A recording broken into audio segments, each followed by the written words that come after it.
We are talking about really trying to find the strategic United States.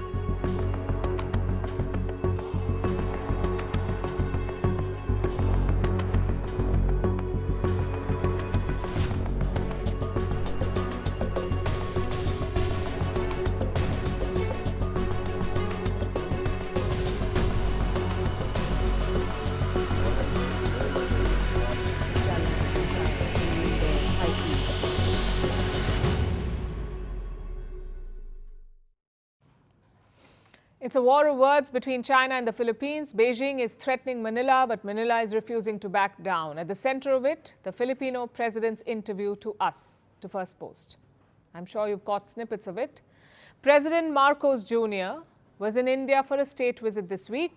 He sat down with us for an interview on Wednesday. We covered a lot of topics, and one of them has triggered a major controversy. Listen to this first.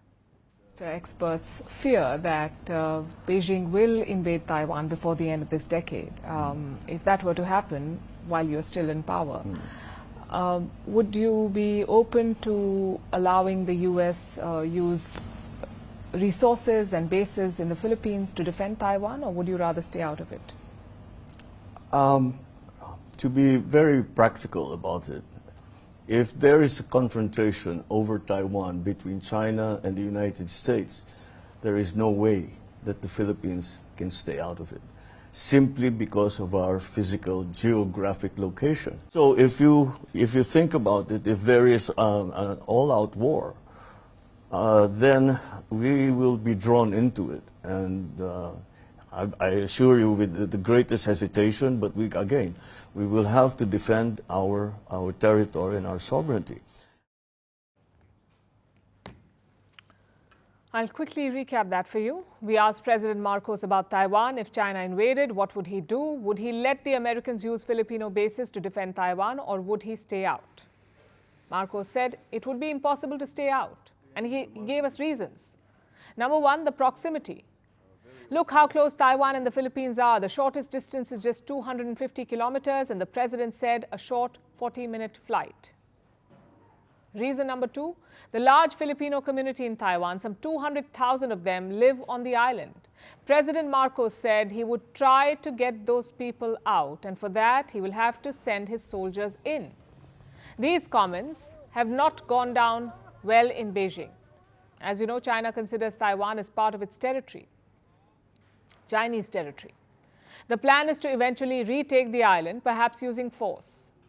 So China has lodged a protest against Manila. Listen to what the Chinese Foreign Ministry said.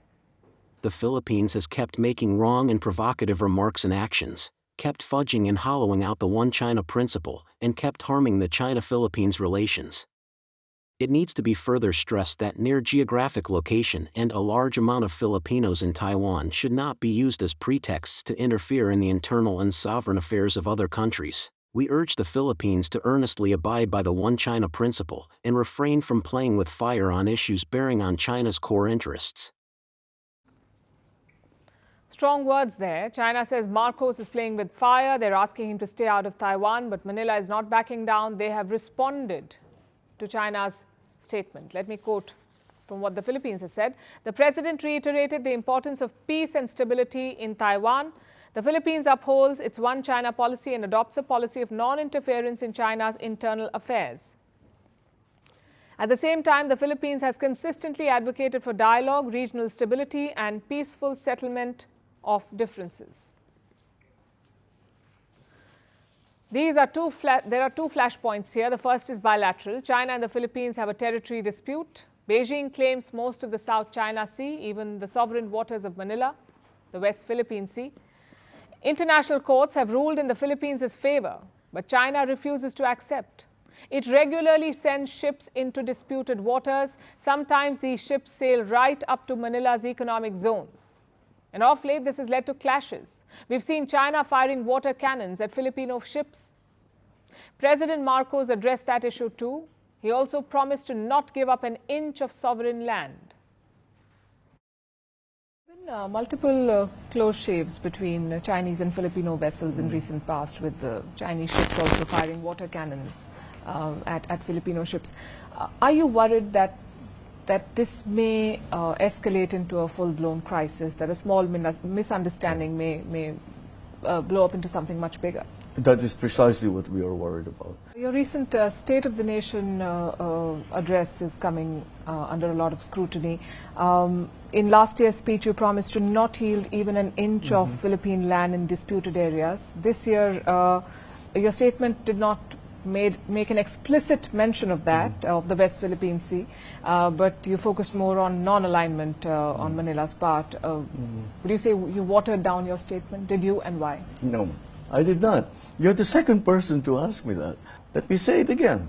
The Philippines will not cede 1 square inch of our territory. We will not give up the exercise of our sovereign rights. So that's the bilateral flashpoint. The second is Taiwan. If war breaks out, the U.S. will need regional allies. They will look to Manila. The U.S. is a treaty ally of the Philippines. Washington is permitted to use Filipino bases and land. Already, there are hundreds of American soldiers in the Philippines. Reports say the country also hosts U.S. missiles. So if there is war, the U.S. will turn to Manila, which is why China is angry. If you keep these flashpoints aside, everything is great. China is Manila's largest trading partner. 25% of their imports come from China. President Marcos also alluded to this. He said the relationship was fine, except for the disputes. But he was also realistic about it. He admitted that these disputes would not disappear overnight. In fact, they're likely to get worse. The Philippines is focused on creating a coalition in the region. They want to bring China's rivals together. One example of that is the Quad. It's a group of 4 Indo-Pacific countries: the Philippines, Japan, Australia, and the US. It's a bit different from the Quad. The Quad is very shy about its security goals, but the Quad is not. In fact, the S in Quad stands for security. As for China, we do not get the meltdown. President Marcos was responding to a hypothetical situation. If China invades, then Manila will get dragged in. So it seems like the solution is quite simple. Do not invade.